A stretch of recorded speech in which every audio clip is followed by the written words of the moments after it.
Hi, thank you for being here. My name is Suzanne Morse Mumag, and I have the pleasure of being the chair of Urban and Environmental Planning, and we are just thrilled at the exhibit and the opportunity to hear the gallery talk from our distinguished guests tonight and faculty.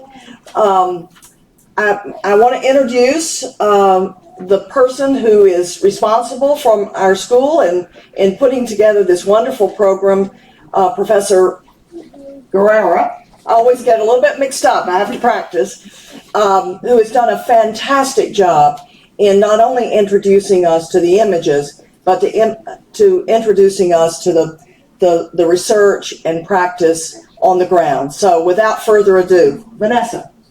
Thank you.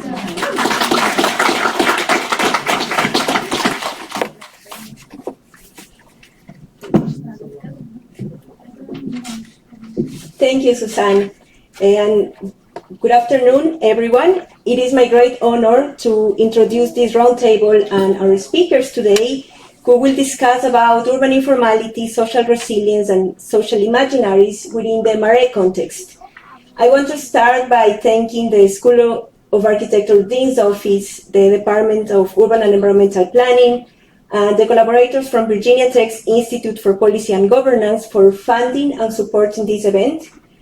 I also want to thank Sneha and Jamie for all their help coordinating communications and logistics involved, and Kyle and his students team, Abby, Jacob, Gabi, Solan, and Regan, for their help mounting the exhibit. None of this work would have been possible without you, so thank you again. Tonight's event marks the launch of the MARÉ from the Inside exhibit at UVA. This exhibit, curated by a collaborating team of community artists, cultural producers, activists, advocates, and scholars, is accompanied by a newly published edited book, listed here, and a series of activities that included studios reviews, guided tours, engagement opportunities with faculty and students, and this gallery talk centered in urban informality in the MARÉ community, which is commonly described as a favela. Brazil and its favelas have long been the subject of studies of informal urban practices and the informal economy. In the not-so-distant past, those analyses resulted in narratives that have depicted these communities and their inhabitants as enmeshed in and exhibiting poverty, laziness, chaos, and danger. However, many groups today are contending that favelas have arisen in good part from long-established patterns of socio-political, economic, and spatial oppression relations that have resulted in state neglect and violence. In reaction to the long-term displacement, marginalization, and exclusion that the residents of informal communities have confronted since their creation, tonight's event focuses on the prevailing dualism that drive that discrimination, such as formal versus informal, legal versus legal, legitimate versus illegitimate. And it describes informality as multiscalar and multivalent, and it tries to focus on the complexity and plurality of the lived experiences of those who inhabit such communities. These efforts also support recent work and scholarship that has affirmed the need to explore non-Western or Southern perspectives of informality, and even to post-colonialize urban studies by rejecting the characterization of the citizens of these communities in the Global South as perpetually inferior to those of Western cities. Therefore, this exhibit and its complementary activities contribute to a broader understanding of marginalized informal communities' struggles to assert their right to the city, while recognizing and celebrating community resistance, their agency capacity, and the role that informality plays in the creative production of cities. Now, it is within that context that I would like to introduce you to our speakers and to the agenda of the panel that I have the honor of moderating today. Enrique Gomez is an activist and resident of Complexo da Mare. He coordinates MARÉ que Queremos, a project that brings favela leaders together to improve favela conditions, which is also a space of refuge for drug users and the homeless, and the territorial development axis of Redes de Desenvolvimiento de MARÉ. Desiree Poets is an assistant professor of post-colonial theory at Virginia Tech's Department of Political Science and core faculty of the Aspect PhD program.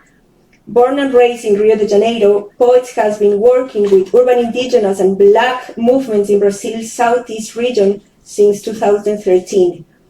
Her research focuses on the collaborative and critical research methods, settler colonialism, militarization, and questions of race and racism. Andresa Jorge is a Black feminist, mother, academic, and resident of Complexo de Mare, where she has worked with a variety of social projects focused on race, gender, and sexual identity. Currently, she is a PhD student in the Aspect program at Virginia Tech. Max Stevenson Jr. is a professor of public and international affairs and director of the Institute for Policy and Governance at Virginia Tech. Stevenson's current research has focused on collaborative governance, leadership, and democratic politics, arts and community change processes, NGOs and international development, peace building, and humanitarian relief.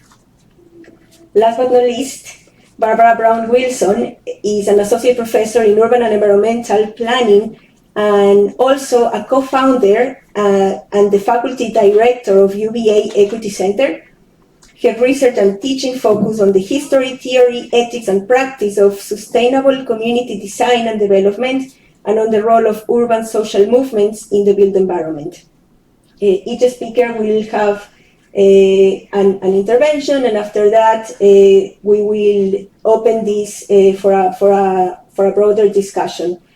So, without further ado, let's get started, and Enrique, the floor is yours.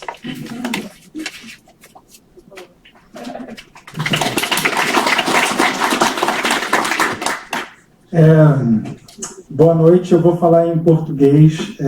Para mim vai ser mais fácil poder falar sobre esse trabalho em português.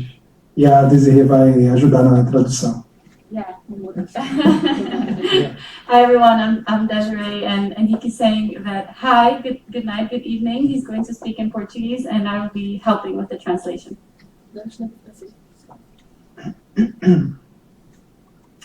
Então, meu nome é Henrique, eu sou criado na favela da Maré. Hoje eu estou com 39 anos e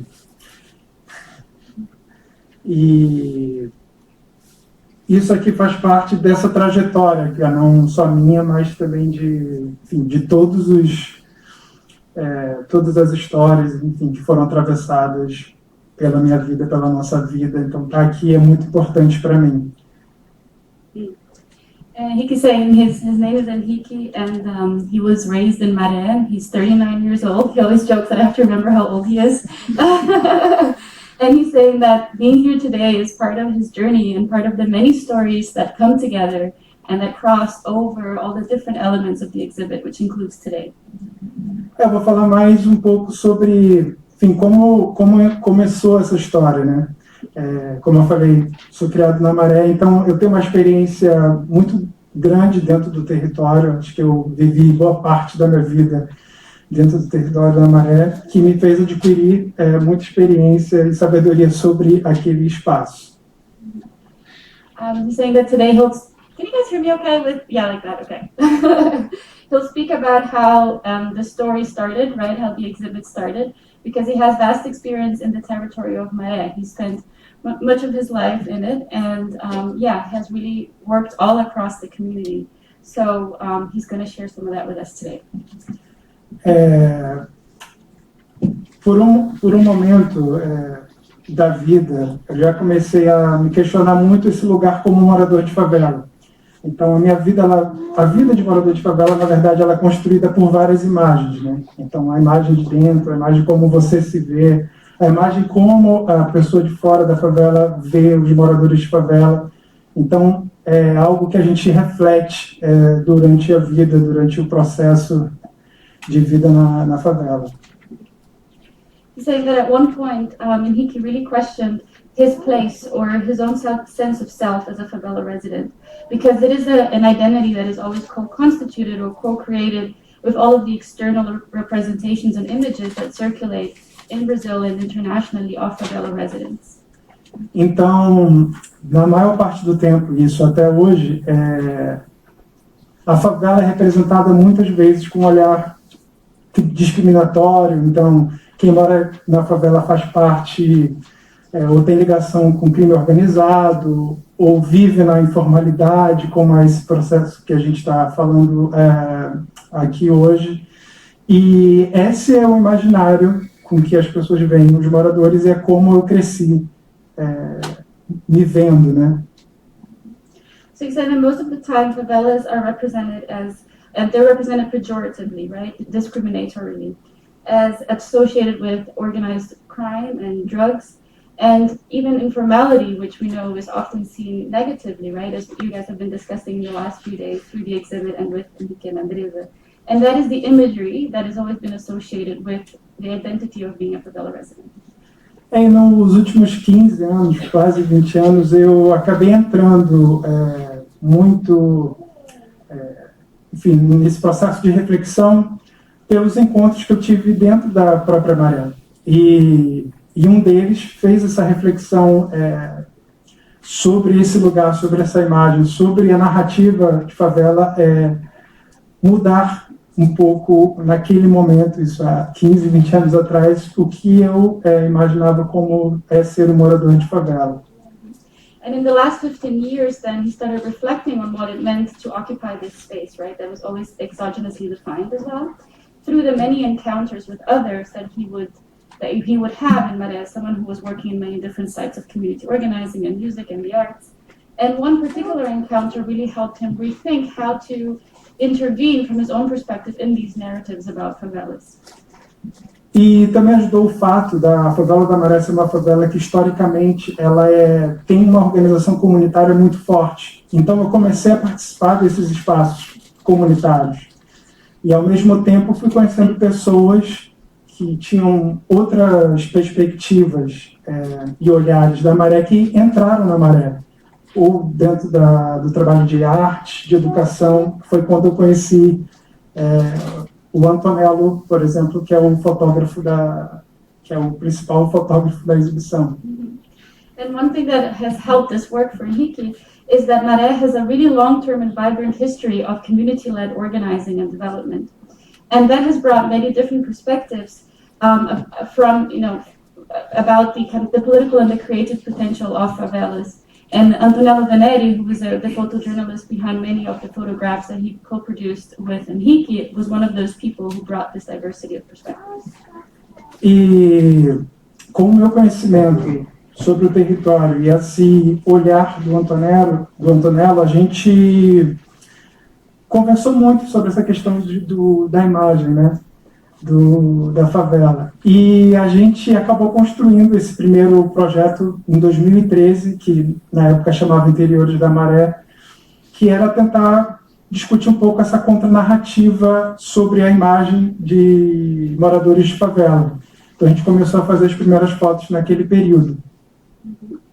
And so when Henrique and Antonello came together, on the one hand you had Henrique with all the knowledge and the experiences in Maré, and Antonello with the artistic gaze, right, with the artistic perspective as a photographer.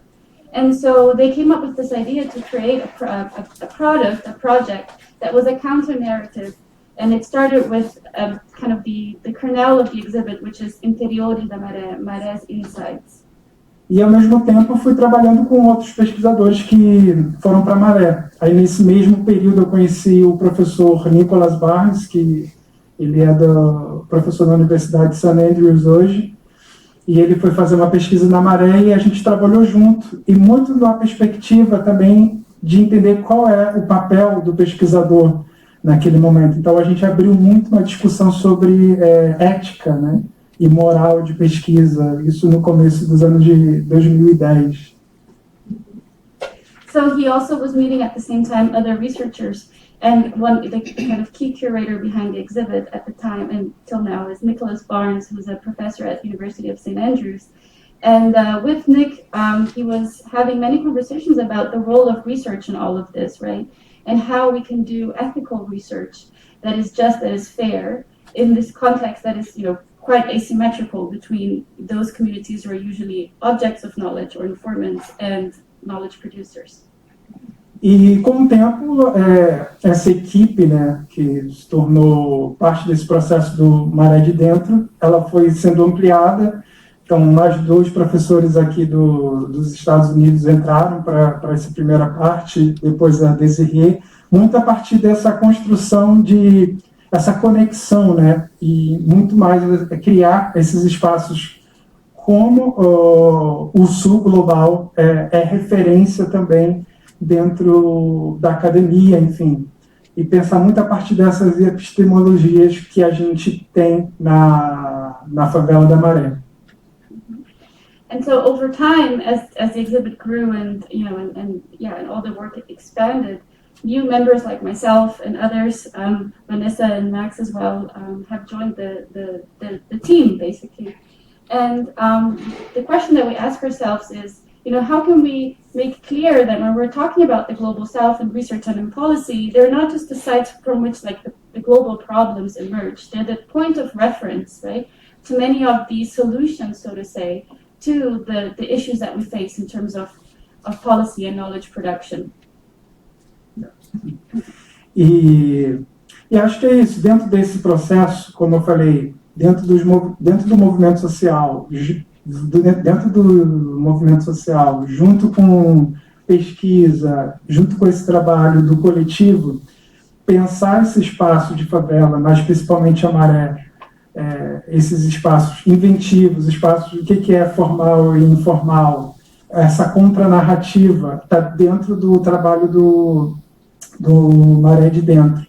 E pensando nisso, eu acho que para todos os participantes do coletivo, é claro que não é algo fácil de construir, tipo, o que é a informalidade ou formalidade, porque é mais complexo do que isso.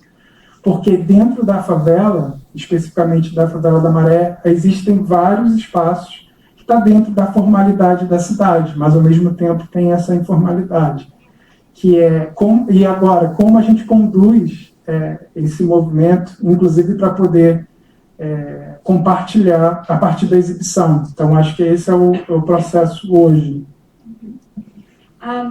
And so one of the things that we've been developing as a group is how to think about the heterogeneity, the diversity, and the complexity that MARÉ brings to all of these big questions that we ask here at UVA, with a focus on the question of formality and informality, right? So the point that we do as we cross these many borders between social movements, activism, research, the arts, and policy is that we always find ourselves challenging paradigms. So one of the things that we have been trying to think with Vanessa here is, how can we think about MARÉ as a space that challenges the dualism between the formal and the informal, a space that is actually quite hybrid, and that we can learn about from this exhibit as a pedagogical tool. Para finalizar, acho que vou falar mais especificamente sobre as fotos. Isso, as fotos começaram a ser tiradas em 2013, a gente tem vídeos lá de 2021, e é num período, de 10 anos, os últimos 10 anos na Maré, e foram períodos que aconteceram as Olimpíadas, Copa do Mundo, e foi um período muito intenso, pensando a política brasileira, a questão da segurança pública. Então, as fotos, elas falam um pouco sobre esse processo nos últimos 10 anos, a partir da Maré. Yeah, and to talk about the images, the photographs are in the exhibit specifically. The images started being taken in 2013, and they really are a snapshot of the last 10 years of the many deep transformations that Brazilian society has been going through. That includes the 2014 and 2016 sports mega events like the Olympics and the World Cup, but also the constant crisis, quote unquote, that we face in terms of public security, and how that has been attached to the emergence or re-emergence of right-wing populism and of authoritarianism across the world, but also in Brazil, and with particular effects on Maré. E E as fotografias, para mim, eu gosto muito de falar de sentimentos, para mim importa muito porque faz parte da minha vida na Maré, porque são pessoas que eu conheço, são os meus vizinhos, meus amigos, então faz parte da metodologia do Maré de Dentro, essa relação que já tem construída dentro da Maré, inclusive como parte da metodologia de devolução das fotografias, agora do livro que a gente fez lá pela Virginia Tech, enfim, tem essa relação de continuidade que, enfim, não para. E é isso. Obrigado. So Niki's saying that he's joking because he always says that his opinion are his feelings, and then Niki really like to talk from the perspective of how. Oh yeah, it's actually one of the things that is said in one of the videos in the exhibit.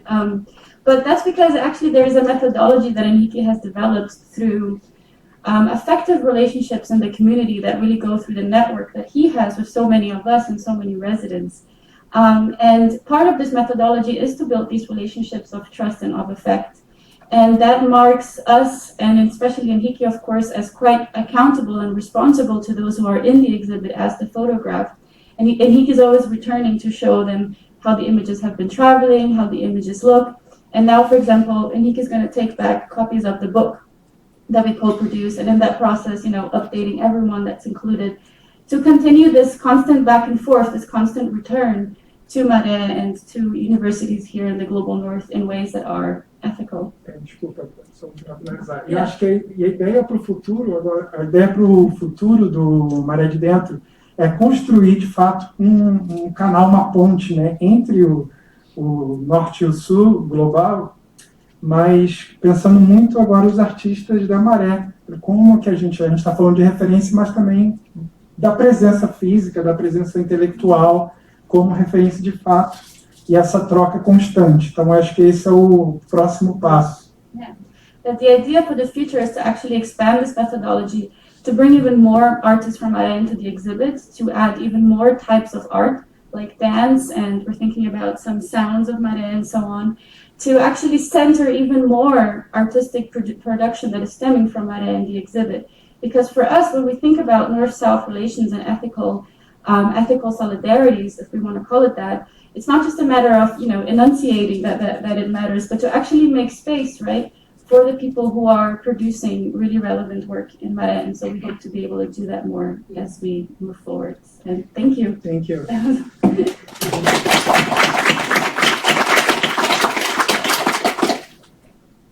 Who's next? Andressa? Yeah.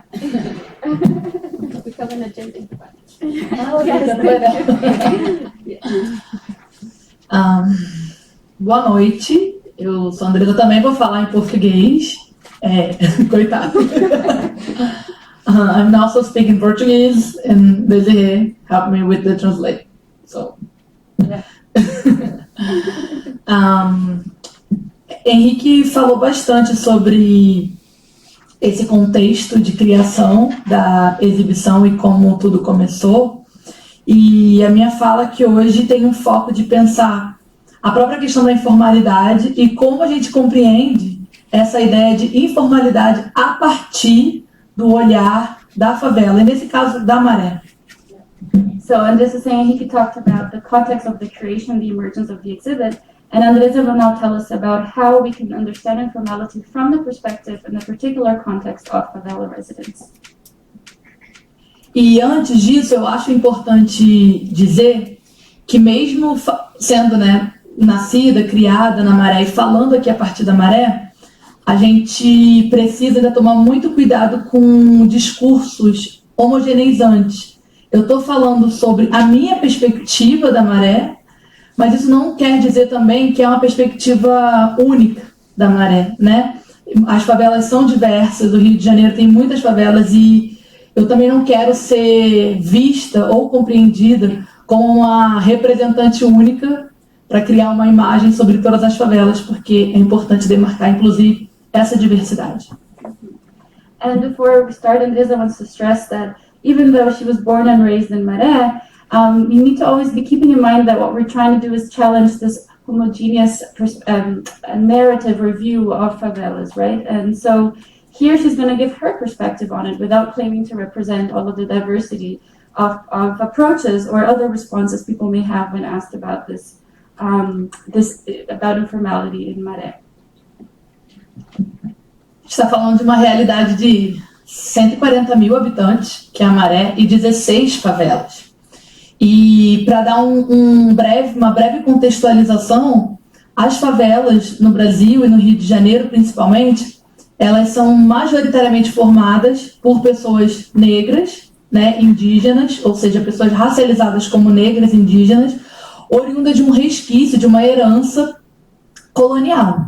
Então, as favelas elas são também espaços de maioria negra e indígena. Na Maré, especificamente, isso corresponde a 69% da população.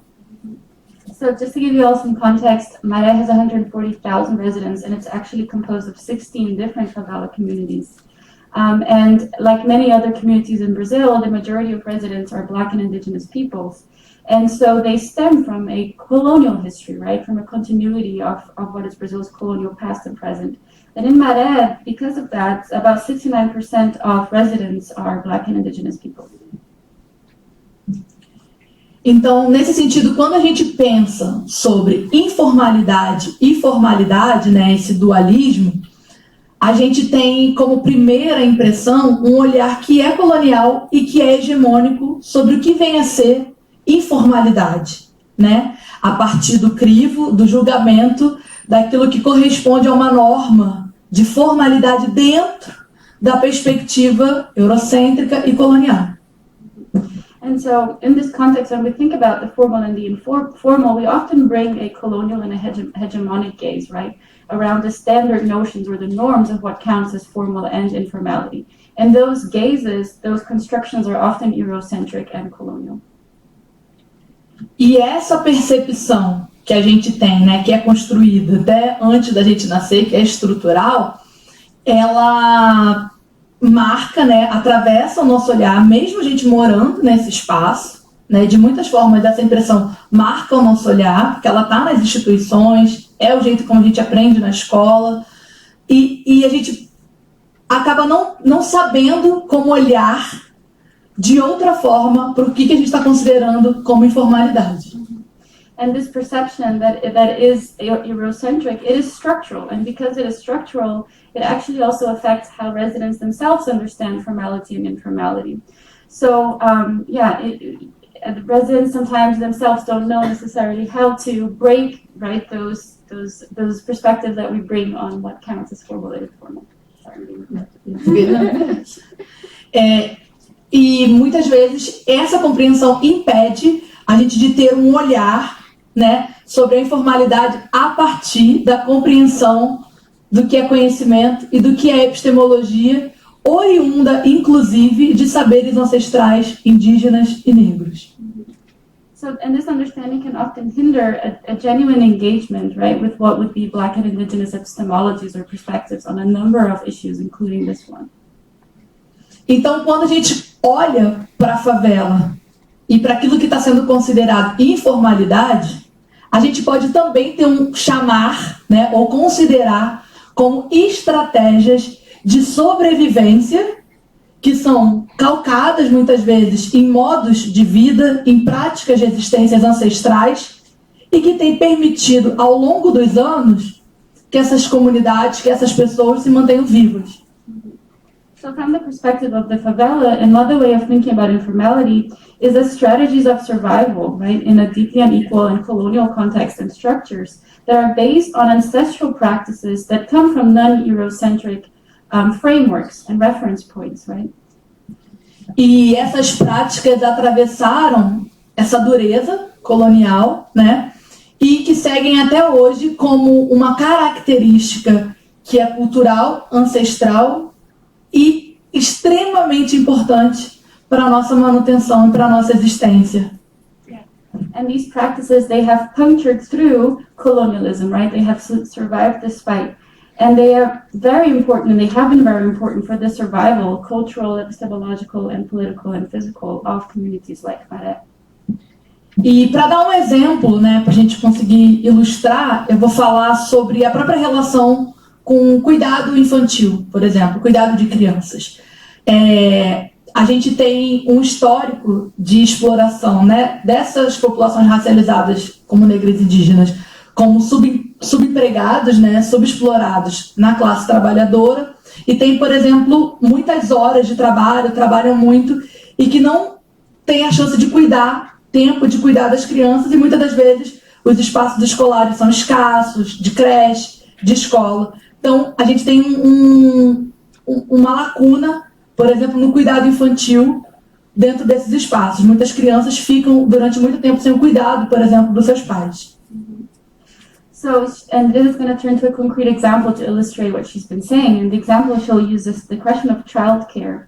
So, MARÉ residents, we know, are often super exploited workers, right? Often informal workers who are not even accessing workers' rights and legislation. And because of that, they work very long hours often and in very difficult jobs and in a context of inadequate education. And that is also a form of childcare, right? So that leaves certain gaps in childcare for favela communities that are structural. E como uma forma de resolver, né, esse problema, a gente tem cuidado comunitário, que muitas das vezes é uma mulher que trabalha, né, em casa, bota uma placa, toma-se conta de criança e cobra um preço que é possível de outras mães pagarem, e aí essa mulher cuida, sei lá, de várias outras crianças enquanto as mães estão trabalhando, por exemplo. So one way to solve this problem is what's called community care. That is often consists of one woman that puts up a sign by her house that says, I take care of children. And she charges like a very accessible price. And in that way, mothers, for example, can go and work and the children are looked after.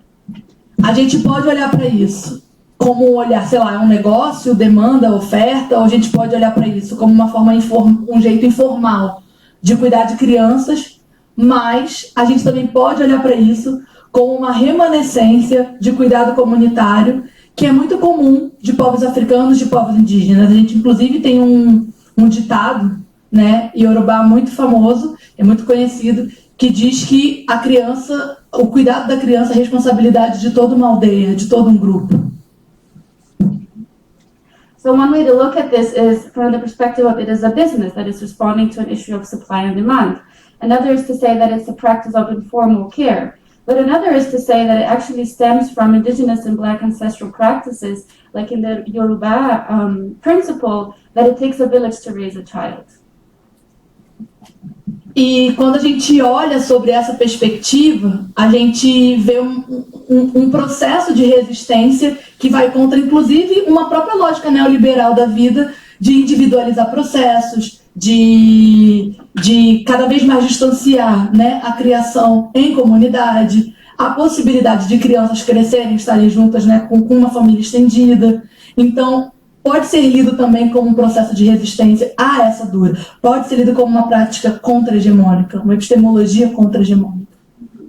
So when we look at this phenomenon from this perspective, we can see that it, for example, pushes against individualizing notions that are neoliberal, right? The idea that it is a nuclear family that has to be responsible for the primary care or that needs to be outsourced to other individuals, right? That actually we have a context in which children can grow up in a sense of an extended family, right? An extended affective ties. And that can be read as a form of resistance.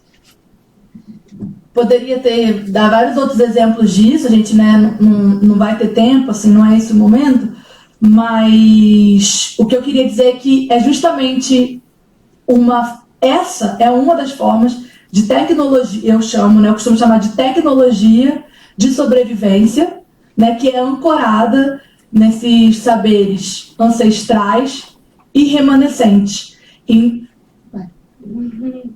No, it's all good. And this is saying that, there are many other examples we could give, and we can talk about them more after as well. But this is something that Andresa always calls a technology of survival, right? That is actually based on these ancestral practices and knowledges. Então, como acadêmica, como pesquisadora, com esse trabalho que a gente faz aqui no coletivo, de estar em contato com outros pesquisadores, um dos objetivos é justamente esse, olhar para esses espaços, olhar para esses lugares que ao longo do tempo sempre foram vistos como objetos de análise, né, ou de compreensão de fora, né, sobre o que está acontecendo, de análise, sempre como se fosse uma ausência de coisas a ser preenchidas, mas como, enquanto pesquisadores, a gente olha para esses espaços numa perspectiva de entender como produção de conhecimento, como conhecimento que precisa ser compartilhado, como fonte e produção desses conhecimentos a partir dessas práticas, inclusive, né, inclusive referenciando essas práticas indígenas e africanas como uma forma pluriversal de conhecimento, de produção de conhecimento dentro da academia. So, as we travel with the exhibit, and Andresa herself occupies the dual position of being also an academic and a researcher now here in the U.S. as well, the objective is to look at spaces like favelas not as the objects of knowledge or the targets of policy for being spaces of lack, but actually as the producers of knowledge that are producing a pluriversal, right, a plural knowledge, a plural type of policy approach that can bring in non-Eurocentric perspectives into all the realms of life. Referenciando, né, essas... Yeah, and then makes reference to, that is based on references to indigenous and black ancestries. And there's always checks the quality of my translation. That's perfect. Então, acho que é isso. Queria agradecer mais uma vez. Foi muito bom estar aqui, compartilhar com vocês. Acho que tem uma brasileira na plateia. Você fala português? Tá entendendo? Foi muito bom estar aqui. E, enfim, cada vez é diferente. E eu me sinto muito parte desse processo. E de uma forma muito... inserida de uma forma muito respeitosa, eu diria, que é diferente de várias outras práticas, né, de pesquisas com favelados, com pessoas da favela. Então, para mim, é muito importante ampliar essa forma de produção de conhecimento em que eu não sinto meu conhecimento exotizado, mas muito pelo contrário, sinto com uma capacidade de ampliação e de referenciar, né, essa produção. Então, obrigada pela escuta, foi ótimo. And then Andres is thanking you all for everything, Vanessa as well, for the opportunity to be here, for you all being here today with us. Because in the whole process here at UVA and in the exhibit, Andres is saying that she's always felt very much part of the process, rather than, which is very different from the usual approach, where she becomes kind of a source of data, right? Or so, and that is kind of raw material that gets extracted from. So Andres is saying here she has not felt at all exoticized, right, as this kind of other point of reference, but actually has felt really centered in bringing a perspective that makes spaces like any university more plural. Thank you all.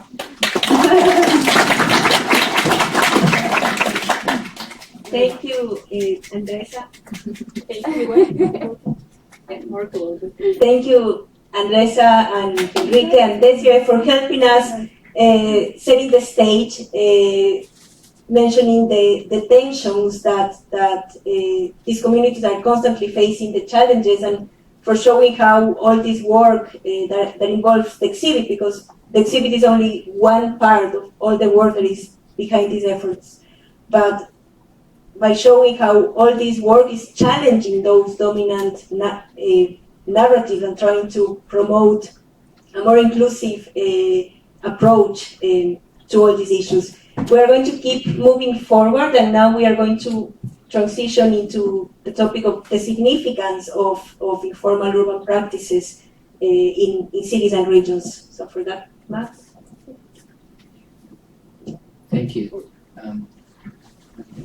Before I begin, I wanted to say thank you to Vanessa, particularly for putting this event together, for bringing the exhibit to the university, and for her kind invitation to speak. I also want to tell you all that how personally delighted I am to be here as a 3-time alumnus of this institution under its aegis, and to see that you're examining questions that celebrate human agency and human rights.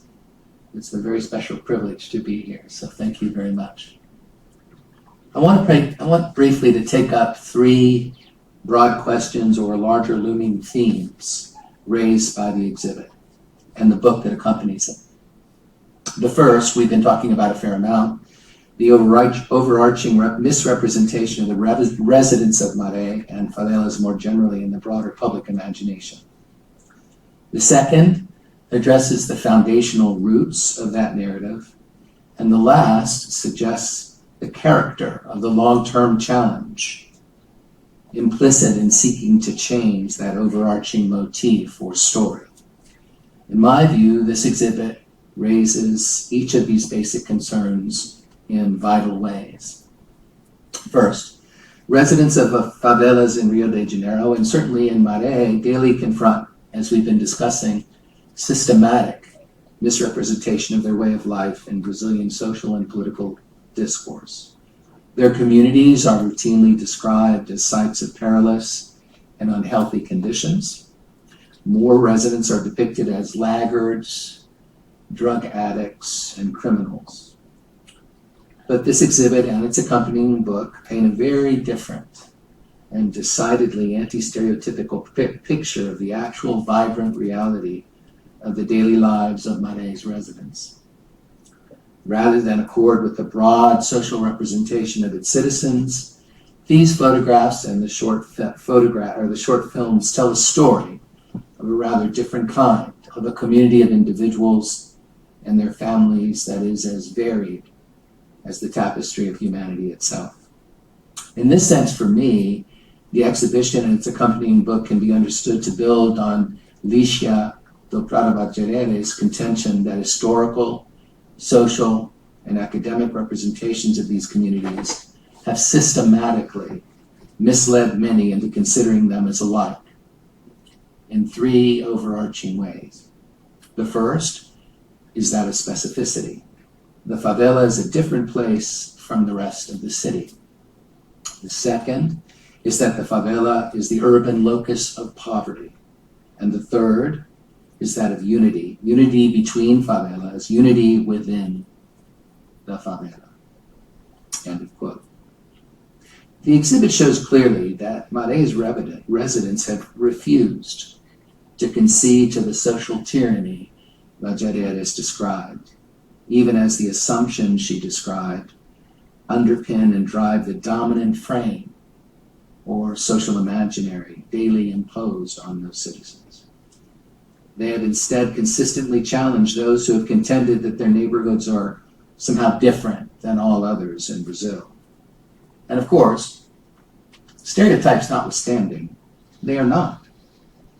Citizens in MARÉ raise children, care for aging parents or relatives, pursue livelihoods, and otherwise seek happiness and fulfillment, just as other Brazilians, irrespective of their social class, marital status, or race, or backgrounds do. MARÉ's residents are citizens of the nation, like any others, and individuals and families of all types call it Complexo home.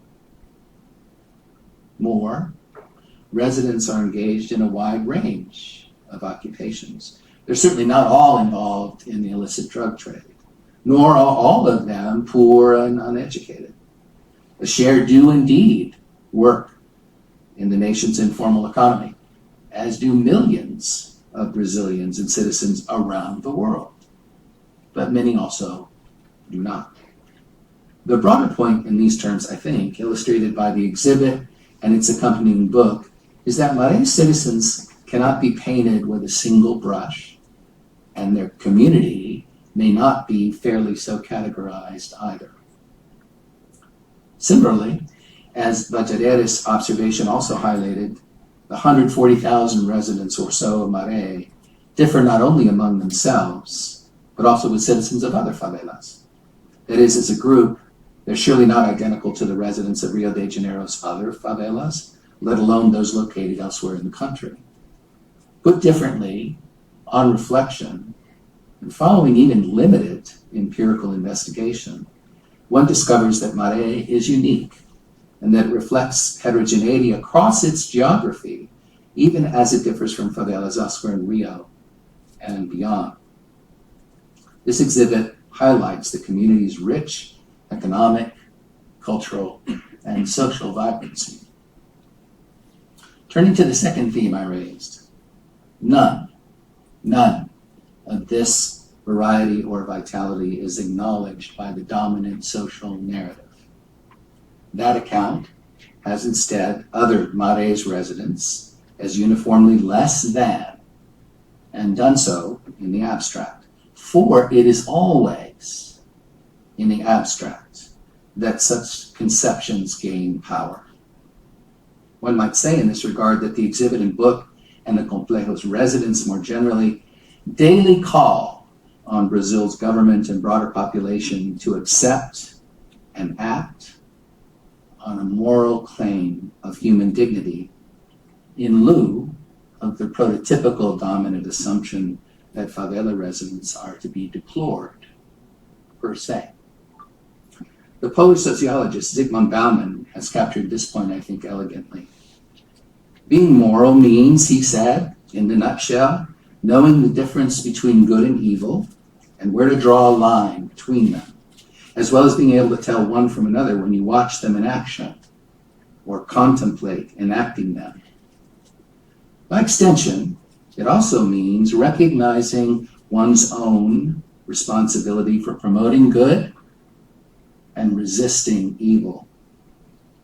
To put the matter bluntly, what is wholly and unconditionally alien to the quality of being moral, and what militates against it, is the tendency to halt and renounce most fundamental human values, and to renounce responsibility for others at the border drawn between us and them.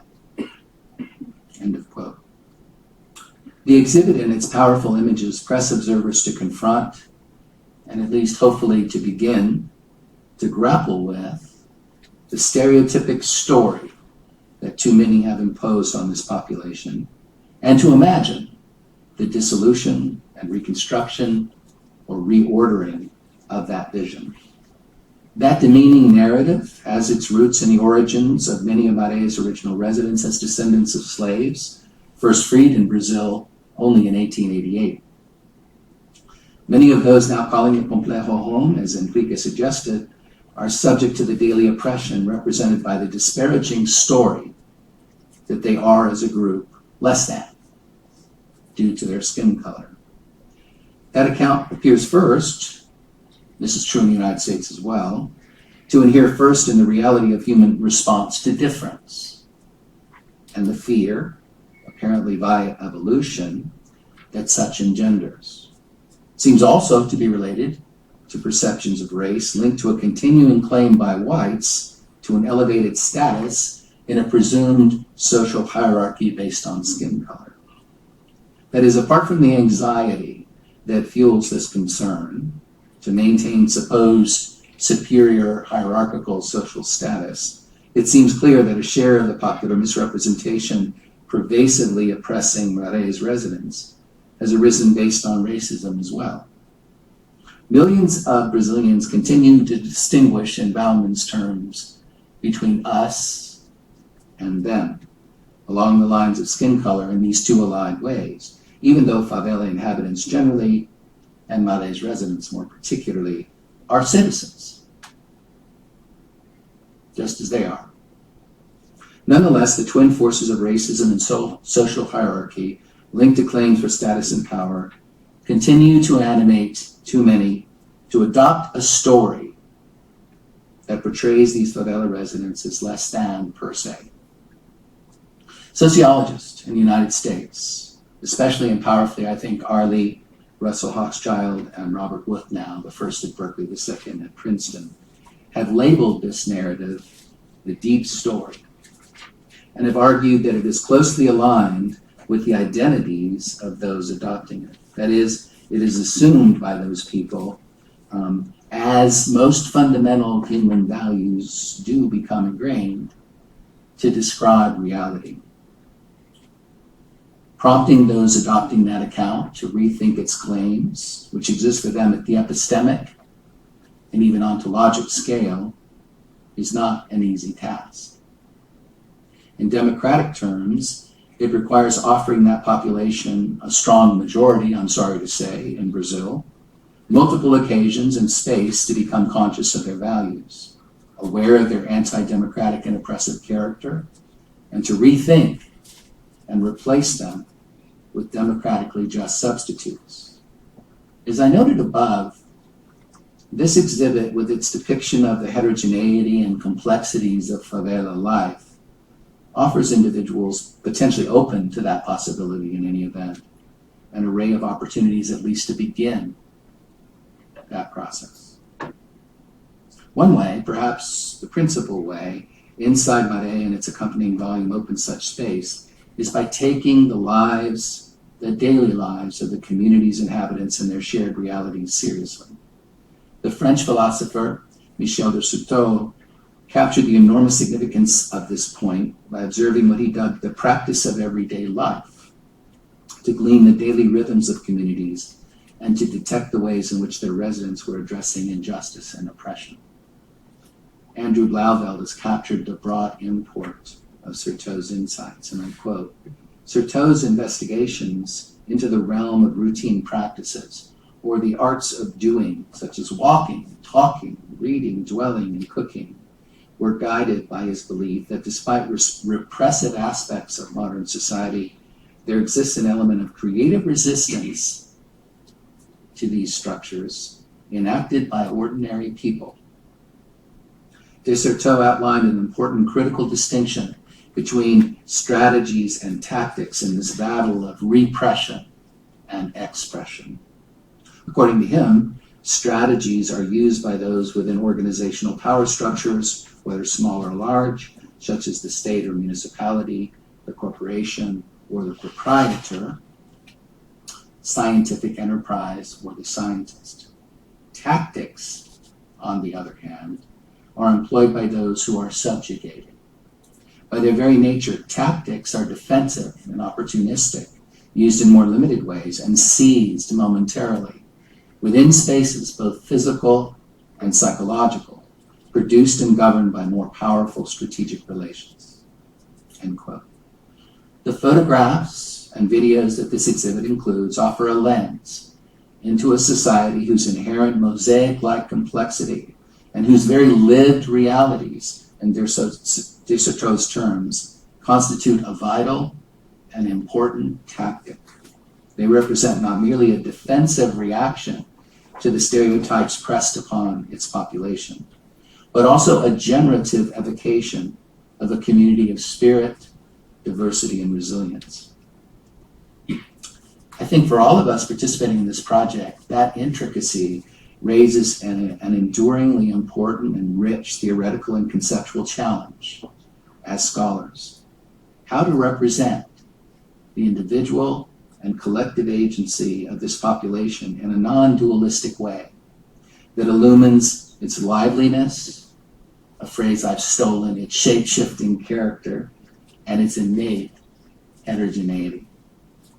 I say non-dualistic because MARÉ citizens are not simply claiming their inherent human and civil rights, but they're going further, and they're asserting that those claims the state should be providing, it ought now to provide.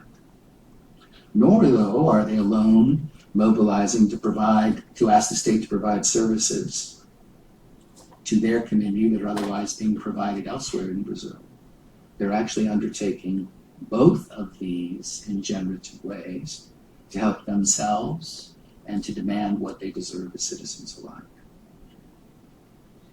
So it must also be said, though, that while these forms of effort arise from the inherent agency of the community's population, an agency I think on full display in this exhibit, neither of these agential valences, the generative activities to help themselves or the demands that the state provides services that it would accord otherwise any other citizen, is ensured success in the face of a continuing degrading social imaginary of these folks as less than.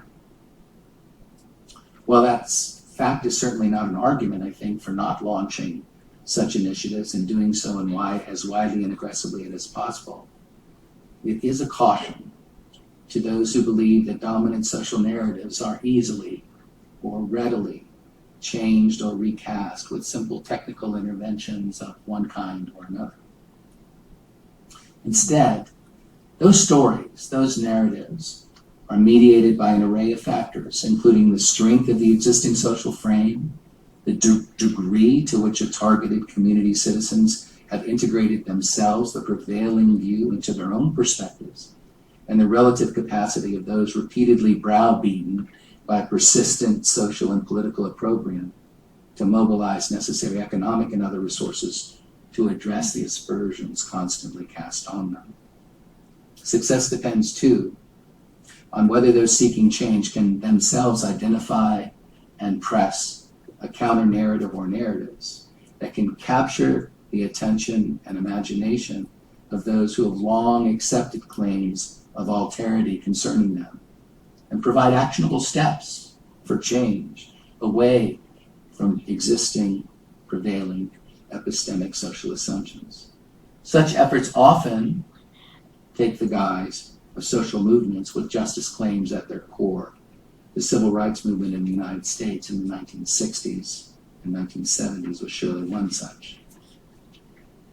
In sum, this exhibit asks those who encounter it to consider its subject community whole.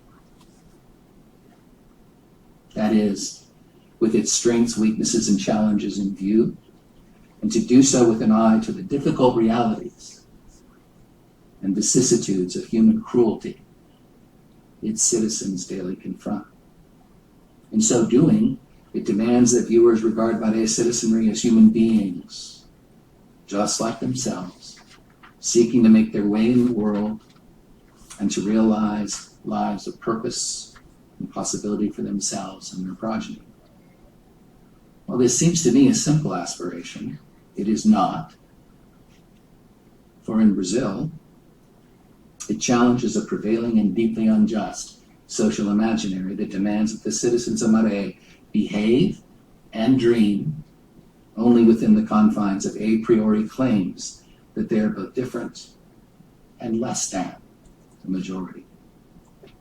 As such, MARÉ from the inside may be read as a cry for justice and a claim of humanity that should, in normative terms anyway, ideally not even have to be mounted. History teaches, however, in the Complexo and in too many other places around the world, that unfortunately cannot be the case. I'm encouraged, I think, that this community's residents know full well that their personal human and civil rights and realized freedom are at stake. And they also realize that as they work daily to attain those aspirations, they're also helping to ensure them in principle for countless others facing the same senseless discrimination and conditions. MARÉ from the inside tells a powerful story of the community's quest not only to realize its own freedom, but to work to promote and protect that principle and dream for countless others as well. Thank you very much.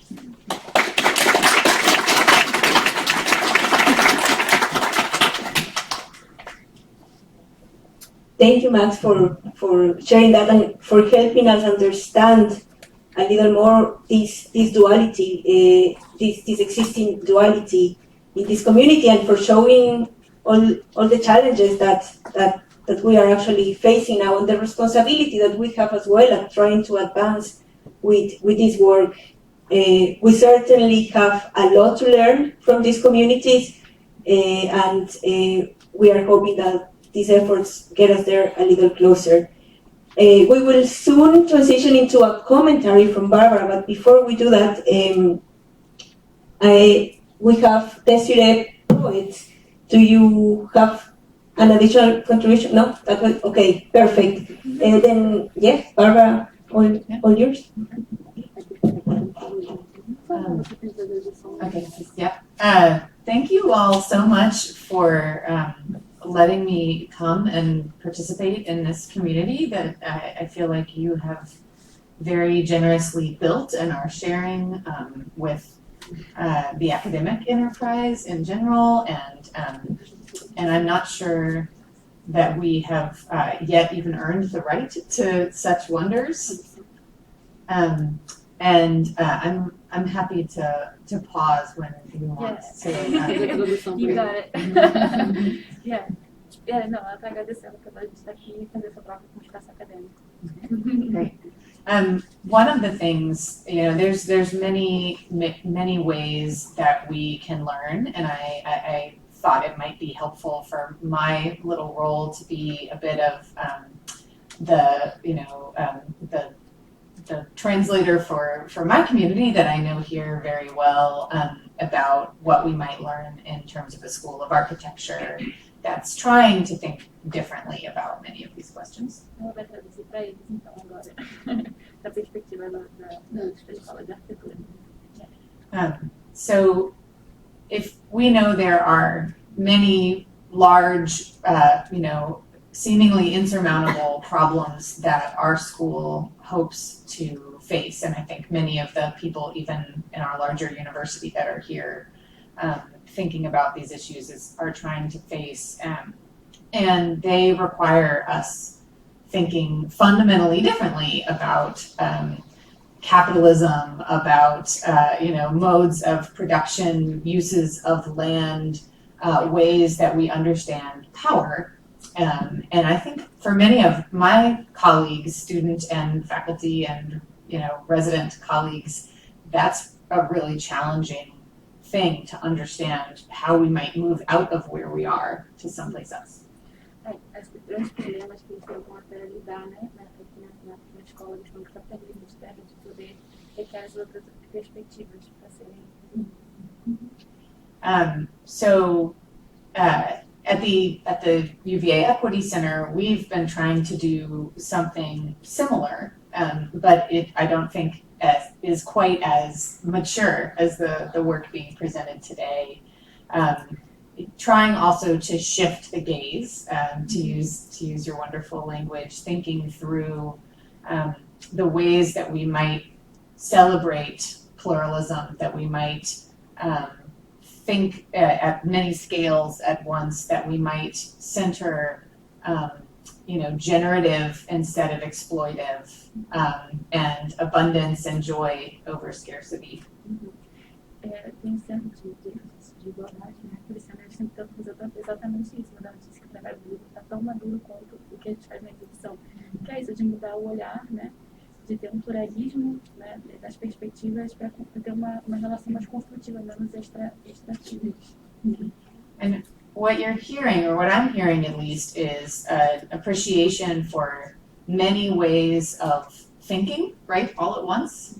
Many media, in terms of the ways that we convey our communication and our meaning and our creative spirit, and many ways of deconstructing things that we've always seen as solid, and even when they are violent, they've been seen as this, a thing with stability. And really understanding how flimsy and often harmful those infrastructures really are. O que ela está ouvindo aqui é uma apreciação, né, de diferentes maneiras de pensar, de vários tipos de mídias para passar esse conhecimento e de desconstruir problema que é humano, né, que é universal, mas que tem suas especificidades. White supremacy underlies so much of academic practice and also land use decision making, and there's a sort of belief in a right to comfort for people that already have privilege. There's a belief in an honoring of the spoken English language, or the written English language over embracing many media and many possible ways of knowing and conveying expression. There's a whole way of focusing on efficiency and productivity over really a celebration of respect and of the time that it takes to build relational connections instead of just transactional ones. A como que a supremacia branca, né, e o racismo estão na base de tanta coisa que a academia faz, né, e também de muitas questões de política pública, como o uso de terras, etc. E tem uma certa noção de um direito ao conforto de certas pessoas, né, ou também a ideia do uso do inglês como direito ao conforto, às vezes não ter uma tradução mais complexa, e um foco na eficiência e na produtividade, às vezes do tempo que demora mesmo para criar uma relação que seja mais baseada nesses laços. And so if we're thinking like also Black feminist geographers like Catherine McKittrick would have us, also celebrate the many ways of breaking down the silos of the way we celebrate disciplines and the way we reaffirm power and kind of existing ways of knowing. And instead start to think about multiplicity using photo and dance and all these other ways of communicating and thinking about decision making with that same lens, right? If we were actually going to value the ways in which an ethic of care and an ethic of community might be made manifest in our land use decisions, that would require more humanizing instead of dehumanizing processes, which is a fundamentally different way to think about design than we've been taught. Ela fala da Catherine McKittrick, né, como ela já coloca a importância de a gente quebrar essas separações, né, da academia da arte e tal, para pensar a multiplicidade da fotografia, da dança, como formas de criar uma prática que esteja pautada na ética de cuidado, né, até nas questões políticas públicas como o uso da terra. E aí essa ética ser uma ética urbanizadora. But what we get from that, right? It's maybe slightly less efficient than the ways that we've been taught to perform our decision making.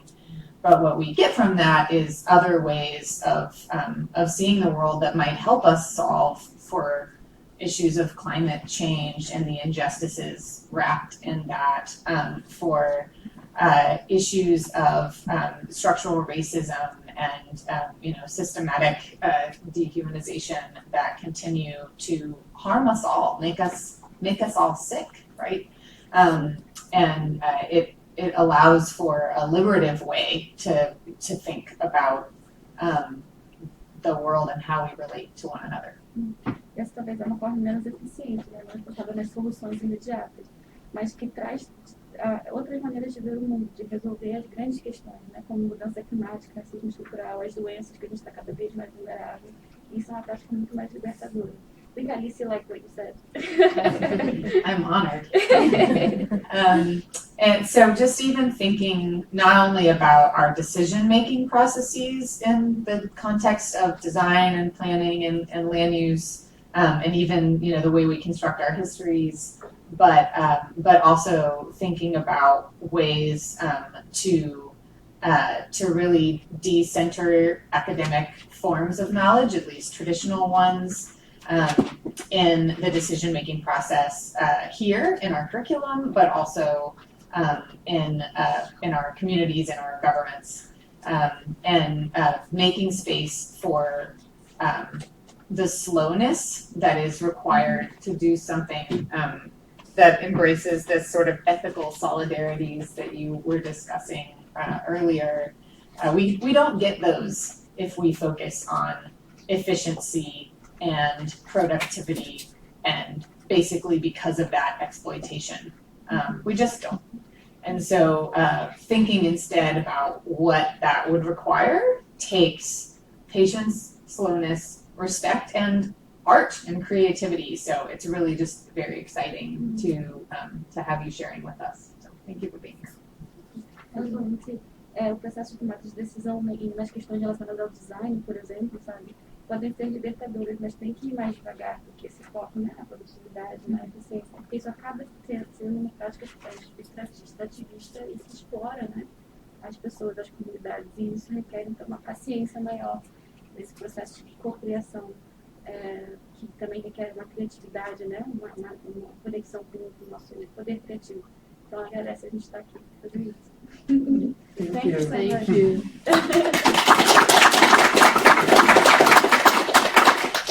Thank you, Barbara. Yes, that was wonderful and brought a lot of points as well.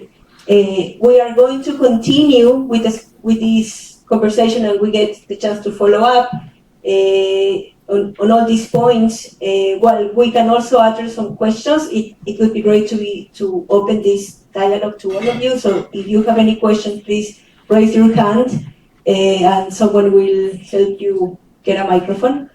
I would like to get us started, and I wanted to ask, we've been talking a lot about the challenges that community members are constantly facing in order to be able to show, to be fully represented in media, in the narratives, and in many different challenges. And we have also been talking a lot about the capacity of the community, and I think that you mentioned this, Andres, in one of the classes that we had yesterday. The bigger the oppression, the biggest the community resistance to this. I just wanted to ask how that oppression and the resistance got exacerbated during the COVID-19 crisis.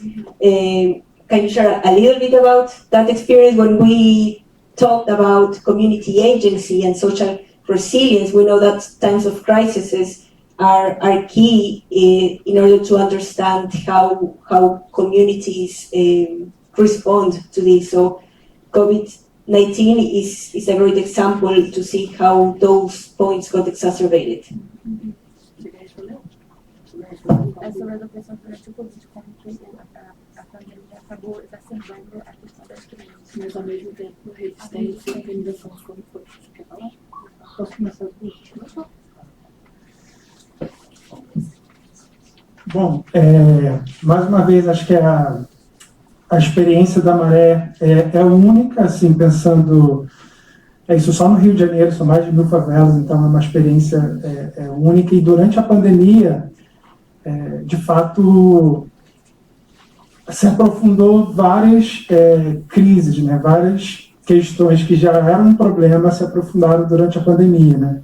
Então, acabou que a Maré, tendo esses espaços comunitários, no caso da Redes, que há mais de 20 anos atuava no território, conseguiu, de alguma forma, dar uma resposta à crise naquele momento, que, como todo mundo sabe, quer dizer, como a gente vem falando aqui, a presença do Estado nesses espaços, ela se dá muito através das opressões, da força. Então, quando veio a crise, o Estado, mais uma vez, se ausentou, e acho que muita parte desse trabalho comunitário a gente conseguiu responder. Eu vou dar alguns exemplos aqui. So during COVID-19, once again, favelas became an important reference point, right, to the responses, or to one of the examples of effective responses to the pandemic within the constraints that it brought, because all of the crises that were already present in favela territories were deepened during the pandemic, and but MARÉ, because it has this long-term presence and and very effective community-run spaces like the Redes da Mare NGO, where Henrique has been working, MARÉ was able to respond from a community perspective and with a focus on community residents, despite the historical and ongoing state oppression and neglect that simultaneously have exacerbated the impacts of COVID-19 in favela communities. E por isso, mais uma vez, no contexto da Maré, são 140 mil habitantes num espaço de 2,5 milhas, né? Muito denso, casas pequenas, a maioria das pessoas, dos trabalhadores da Maré, com trabalhos informais, no sentido de sem garantias de direitos trabalhistas. Então, quando vem a pandemia, os trabalhos, eles começam a fechar. Então, é de imediato o contágio por um espaço pequeno e a fome por conta da falta de emprego. So again, you have 140,000 residents living in very high demographic density in about less than 2 miles in the territory.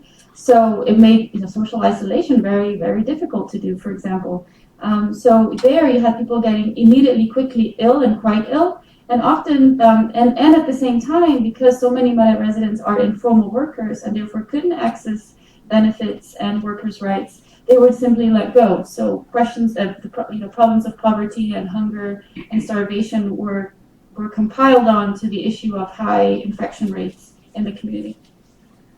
E com isso, acho que a principal e primeira resposta era a resposta da Maré, da Rede da Maré, no caso, foi o financiamento para produzir cestas básicas para distribuir para os moradores da Maré e abrir um espaço privado, em parceria com empresas privadas, para criar um polo de testagem de Covid. Então, foi a primeira grande frente, né, de trabalho durante a pandemia.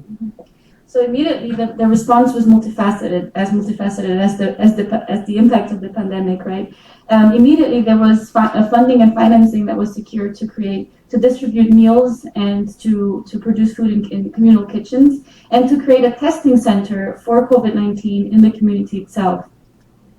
E ao longo de 2020 a gente foi ampliando esse trabalho. Então a gente tem um trabalho com população em situação de rua. Então a gente estava entregando 300 quentinhas por dia para essa população.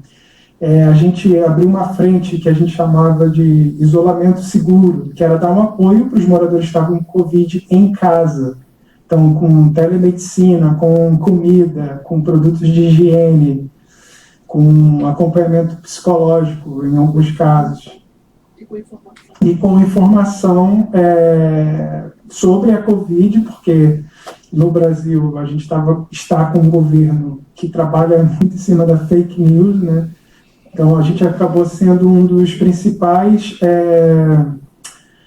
produtores de informação real sobre o que estava acontecendo dentro de favela. Então a gente estava pautando a mídia, algo que não acontecia e não acontece até hoje. Então a gente pautou a mídia com dados reais de espaço de favela. So throughout the year of 2020, and since all this work has been expanded, for example, in MARÉ there was a significant amount of people who live in a situation of homelessness, and Hedges was distributing 300 meals a day to people in this context, in this situation. It also created an entire service for telemedicine that allowed people to isolate and stay at home if they thought they may have been infected. And it also was distributing hygiene kits throughout the community every day. But most importantly, perhaps, they were also a source of information and production of reliable data in a context of underreporting, misinformation, fake news, and the denialist stance that the government took at all levels of government, pretty much in Brazil, very similar to what's been happening in the U.S. as well. So in this context, then, MARÉ residents and Hedges da Mare was actually informing the media about the more adequate number, right, and the more adequate data regarding COVID-19, which is something that kind of reversed that historical misalignment in the relationship between the media and residents. E, por exemplo, desde outubro de 2021, a gente não tem nenhuma morte na Maré, porque a gente consegue identificar, ter os dados, de identificar os casos e dar esse apoio, não só na casa, mas também encaminhamento para as unidades de saúde. So since October 2021, because of all this, there have been no deaths because of COVID-19 in MARÉ. And that's because they have created a process through which they were able to quickly identify cases and then inform people about, help people directly through services that they help provide, and then also refer people on to adequate public services, right? So a whole kind of infrastructure was built very quickly by the community. E lembrando, mais uma vez, que a ausência do Estado, ela se dá dessa forma, mas ao mesmo tempo, só para vocês terem uma ideia, as operações policiais dentro das favelas ainda continuaram. mesmo a gente conseguindo, junto à justiça brasileira, para não acontecer durante a pandemia. Então, a presença do Estado, ela se deu dessa forma, mesmo a gente tendo equipamentos do Estado nesses territórios, mas a força maior é a opressão e violência. Yeah, and remembering that, you know, on the one hand, you have like a neglect of the state and public services in favelas attached to, you know, police repression, and actually police operations during the pandemic at one point even increased and then continued, even though Rio de Janeiro and other favela-run collectives had organized to pass a court ruling that would stop any police operation during the pandemic in favela communities. So all this is happening as the police continues to oppress residents in operations. Yeah, that's all. Thank you. Thank you. This is wonderful. It shows all the efforts that the community was doing, not only to cope with the crisis, but also to find a way to keep the state accountable, which is showing that they are actually embodying resilience, not from the neoliberal perspective, but they are actually challenging those dominant narratives. We're going to open up this for additional questions. Please, if you have any questions or comments, feel free to address, to raise your hand.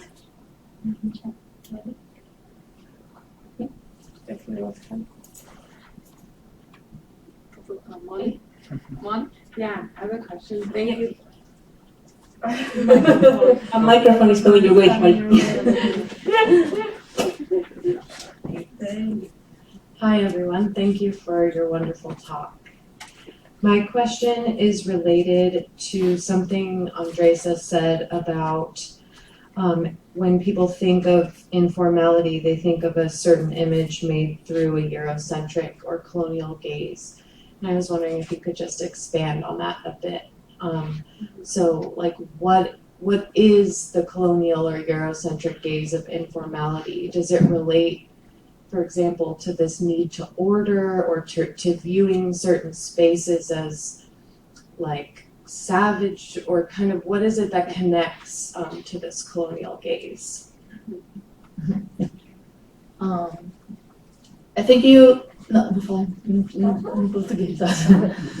Eu acho que você já falou na sua própria pergunta, já apontou caminhos do que, como a gente pensa em formalidade a partir de um olhar colonial, né, eurocêntrico.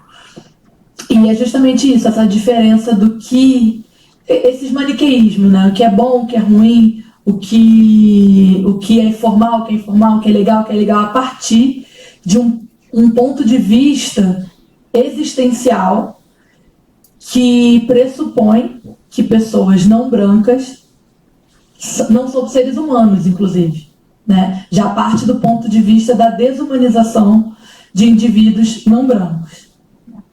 And this is saying you've already pointed to some of these ways, yeah, because, you know, central to it is this manichaeistic construction, right, of the dualisms between legal, illegal, formal, informal, all of which are grounded in an existential perspective that is dehumanizing, right? That does not see certain spaces and certain peoples as humans capable of producing something worthwhile, for example. E é justamente esse ponto de vista que considera essas práticas como informais, porque elas são oriundas, elas vêm dessas pessoas racializadas, que estão criando, conduzindo maneiras de viver, né, seja baseadas em princípios ancestrais, ou seja apenas uma forma de responder a essa opressão que o Henrique falou tão bem, né, de que a gente sofre como morador de favela por ser pobre também. Então é sempre uma desconsideração dessas práticas do ponto de vista intelectual. Há uma divisão, estruturalmente e historicamente, uma separação sobre o que é intelectualidade e o que não é intelectualidade, né? E essa intelectualidade hegemônica, ela é branca, ela é eurocêntrica. Então, nesse sentido, se a gente quer ter um ponto de vista decolonial, de compreensão decolonial do pensamento, a gente tem que começar olhando, inclusive, para essas práticas como proposição de saber epistemológico e de ponto de vista político, Um exemplo é como a gente pode usar a exposição, a exibição, para fazer uma leitura de sociedade, para fazer uma análise social, para fazer uma análise sobre economia, para fazer uma análise sobre meio ambiente.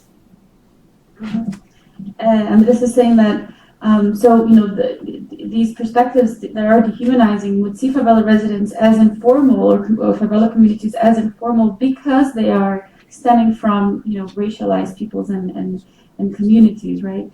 Or it would see them as only a response to oppression, which is also a way actually of devaluing the intellectual, the epistemological potential of those practices. It's always in response to, right?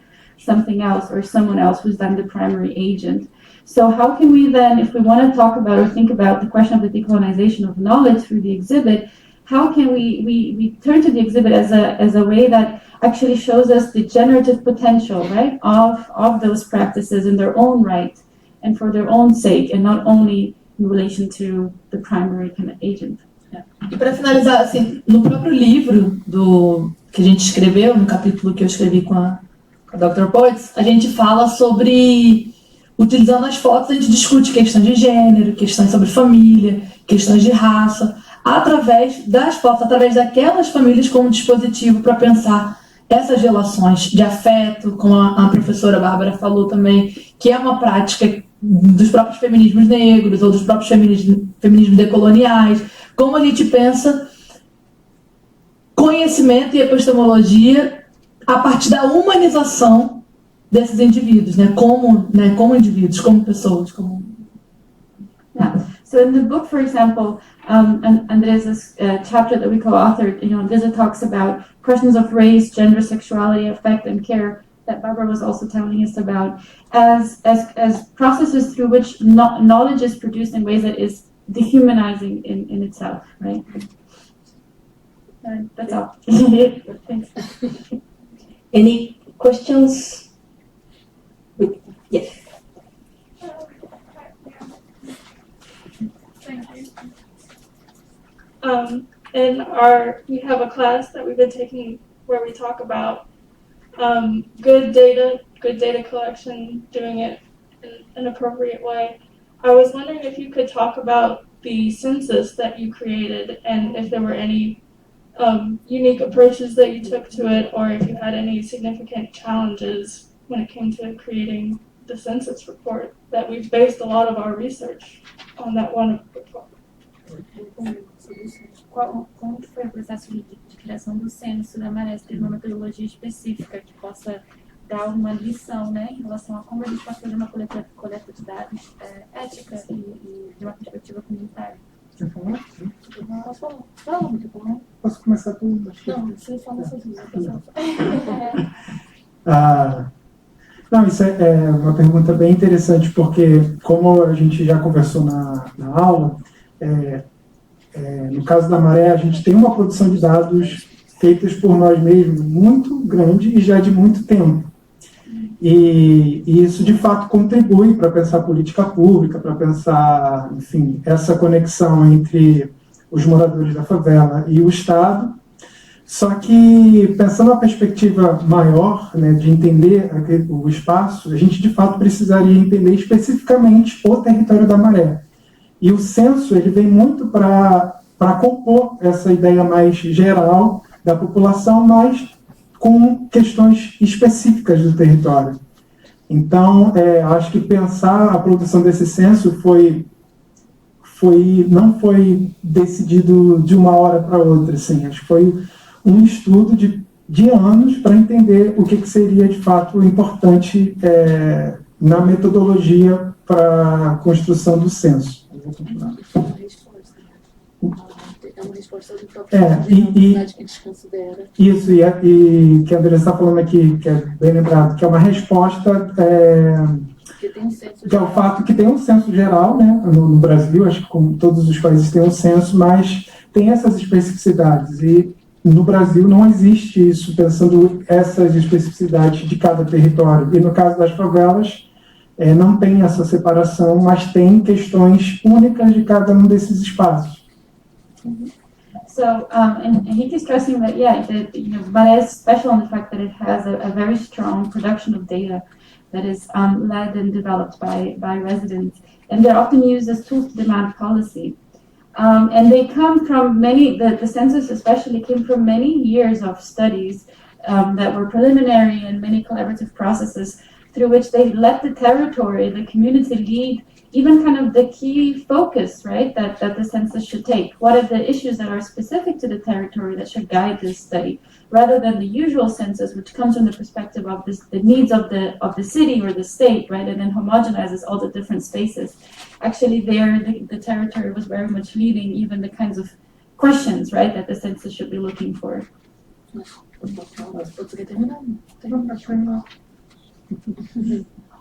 Porque um dos objetivos, assim, quando a gente pensa no censo dos países, é justamente entender esses dados para criar política pública.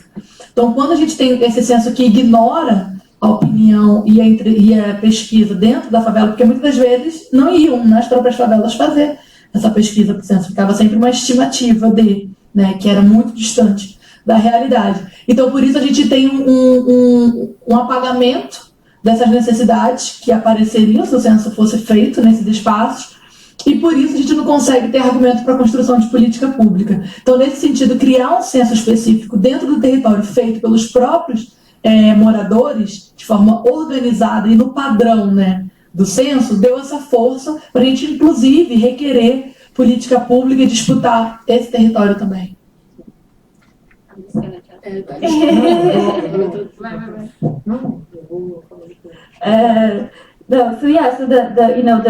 The general census wouldn't go into favelas, and that happens often with the justification that it's too dangerous to go in, right, for public servants. So this erasure of favelas in the census is then also an erasure of favela voices and perspectives in policy making, right? Because then there's just no information to back up any particular demands. Acho que só para finalizar, mas junto à produção desse censo, a gente está conversando aqui sobre desumanização, humanização, e veio com um processo junto a uma campanha, junto aos moradores, para eles entenderem a importância, como a Andresa falou, de quais direitos poderiam ser garantidos a partir desses dados. Então, a gente fez uma mobilização, não foi só uma execução do trabalho, não foi só esse espaço de produção de conhecimento, mas também uma mobilização comunitária junto aos moradores para eles terem entendimento do que estava sendo feito ali.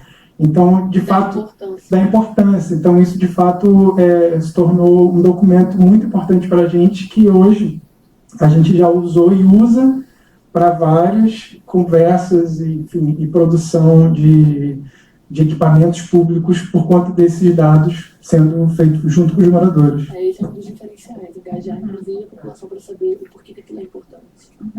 So one key difference in the way that the census was taken in MARÉ is that it came accompanied by a campaign to actually inform residents of what rights they could access better if this data is collected, and then and to gauge what kind of rights they would prioritize, they would think would be their demands, right? And so one difference is that, that between the regular and the favela census is that it comes with this process of awareness raising that then responds to the residents' own kind of sense of what matters to them and what data can then help them achieve or accomplish or have the impact in those areas that they think they would like to.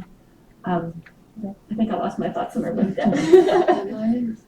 Thank you. I just want to thank each and every one of you. This has been fantastic. Join me in thanking them for this. It's our honor and our pleasure to have you here. And now you get to come back. You're part of our community, as Professor Wilson said.